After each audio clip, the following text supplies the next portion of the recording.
So Arch Warhammer, in his infinite naivete, makes a video and he's asking like, "Look how they massacred my boy." And I guess it is a boy if you look at it. Like that's the thing he failed to notice. It's like all of these women, they look like guys now. In fact, I'm surprised that Damsel even has tits. Like they usually give flat chested, but like no, like that's seriously just cover a little bit. I don't know if I put my finger properly, but cover all of the way up to the neck and just look at her face. Like you wouldn't be able to tell if it's a man or a woman. And you get to see like he points out that video game companies are doing this a lot lately. Like here is the male model, here is the male character, and this is his representation in the game. And then look at the female character and look at her representation in the game.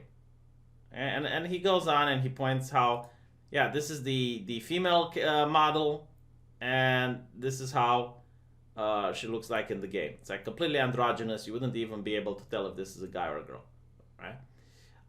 And this is like a trend that's going on in Western gaming companies. This is what my artist that used to work at Blizzard told me. Like I have a video with him. It's amazing. You should watch it. He complains about the fact that he would draw a character the same way he used to, and when he would turn it in, they would say, "Oh well, we don't like it. It's got big tits. Like, can you get rid of that? Can you get rid of the cleavage? Can you you know?" And it's very painful for an artist who just wants to create the product that he's happy with to constantly be told, no. It's like it's not that the art that you're drawing bad, but we just don't like what you drew. You know, like it's really insulting. And he told me he got a friend who would only have to draw male characters, and he was just perfectly fine with it. Like he was 100% fine with it. Like none of this censorship affected him. He was like, if you have to draw guys in video games nowadays, you can go crazy. Like the censorship doesn't affect you. If you have to draw women, you have to draw them like guys. And to me, this is a litmus test. Okay, it shows that the company is not going to deliver a good game, and it has nothing to do with the characters. It has nothing to do with the art style or anything like that. It tells me that there is an ideological reason why the thing is the way it is. So every single time you see a game where the male characters look great and the female characters look like they've been beaten with an ugly stick, that game is going to be shit. Do not pre-order it. And I'll prove to you what I mean in a bit. But basically the reason is that the people who create the game, the people behind the game, are bigots. Utter raging bigots. They're toxic, they're very difficult to work with, and they limit their resource pool. They make absolute sure that they only work with people that think like them. So as such, they just already eliminate a lot of the talent that is available on the market. And not only that, but they don't make games to be entertaining. Like they don't consider fun to be important when making a video game. That's secondary, if not tertiary. The first thing they want to do is make a game that changes the world, and the second thing is to have like a political message. They say this at E3. Don't look at me like I'm a crazy person, okay? Watch some E3. They outright say it. I think it was like the spokesperson for Ubisoft that said like, we want our games to change the world. You know, after having like this entire parade that looked like it's an LGBT rally rather than Ubisoft. They had a panda dancing there with purple and rainbow. It was like, what does this have to do with gaming? It's very beautiful, very wish-squishy. But what does this have to do with video games? Video games are the type of places where I go and people call my mother a whore. Like that's what video games are about. What are you showing me on screen? But anyway, right, no. This is just another conversation. Let me show you something that's going to baffle your mind, okay? So this developer is asked one question. Are trigger warning one of your concerns? Now, you have to understand there are several studies that show trigger warnings are actually harmful. In fact, there was never a study that showed trigger warnings help. The whole idea was, oh, look how compassionate and empathetical we are. So we're going to use these trigger warnings to virtue signal to the world that we're so compassionate and we're so understanding. But in reality, it makes sense. Like if you're a person that has two neurons to rub together, if you just put on a story and people read it, they might just skim over it and they might not have a problem with it. But if you use a trigger warning, you're making them hyper aware of the fact that there is a problem in that story, and they're going to linger on it a lot more than normal. Like it's like telling a person to be conscientious about their breathing.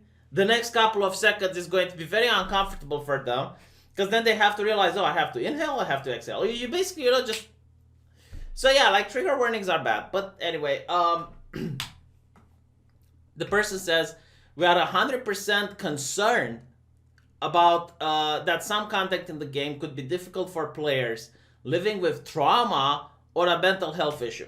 I never understand like the fascination that the left has with mental health. It's like they're almost like masturbating over it. Like it's almost like they get a psychiatry book and they spank to it. I generally like, someone please help me understand, because if you're concerned with trauma, why aren't you concerned about people with a heart condition? I mean, a 65-year-old granny who plays Vampire The Masquerade might get spooked. Might have like a scary scene there, and she go like, "Hey, why don't you care about the granny?" I mean, not to mention like this whole thing is ridiculous. How many people with trauma are actually going to play your game? Like if I'm a person that has been traumatized, and for some reason, like whenever I see blood, guts, or you know, like something like that is going to harm me, why do you think I would put myself voluntarily in a position to be harmed by something like a game like Vampire The Masquerade? I would be playing Candy Crush. Like I would stay the fuck away from this. If that is like how I know. It's like, look, for example, spicy food upsets my belly. You know what I do? I don't eat spicy food.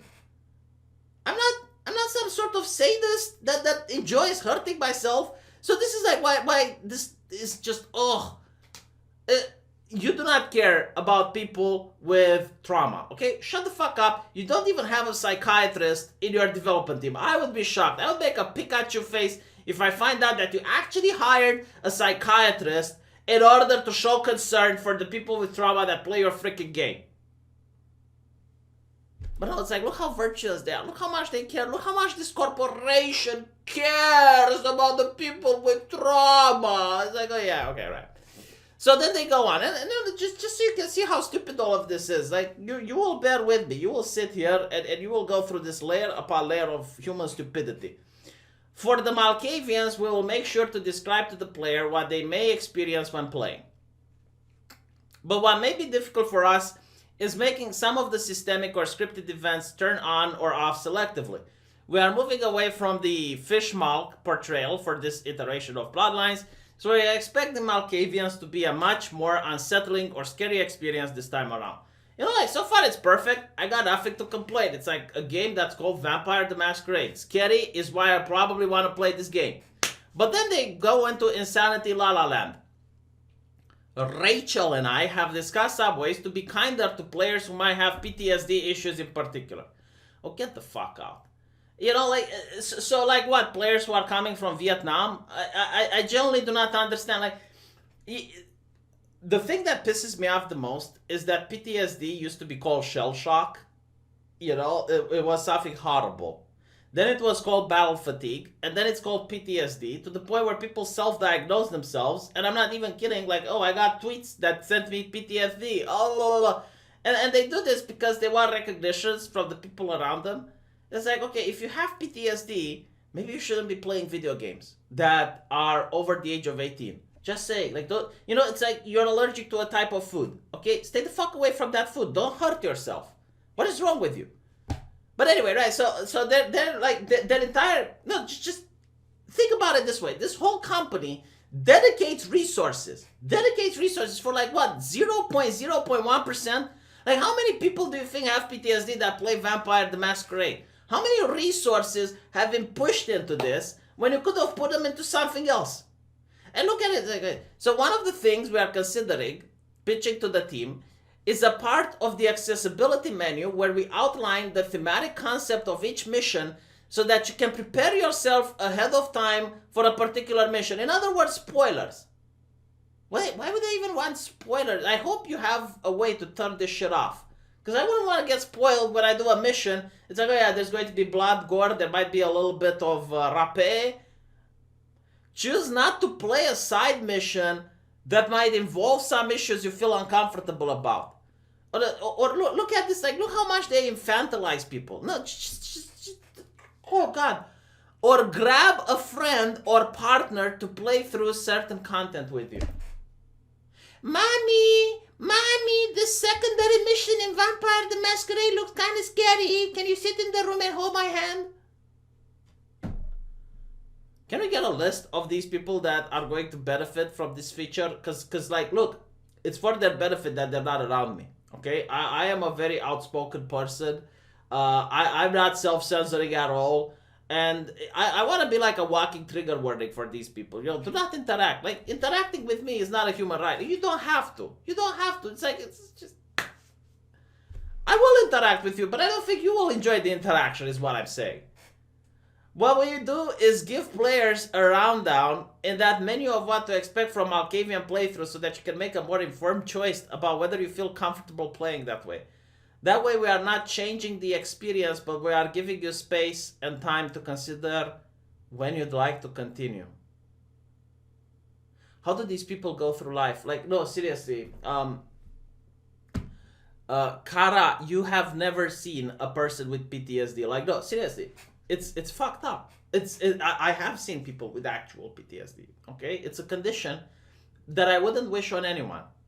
But what I'm seeing here is that Kara is infantilizing these people. Like, the people with PTSD, believe it or not, are far stronger than what Kara actually believes they are. Like, they're not like little children.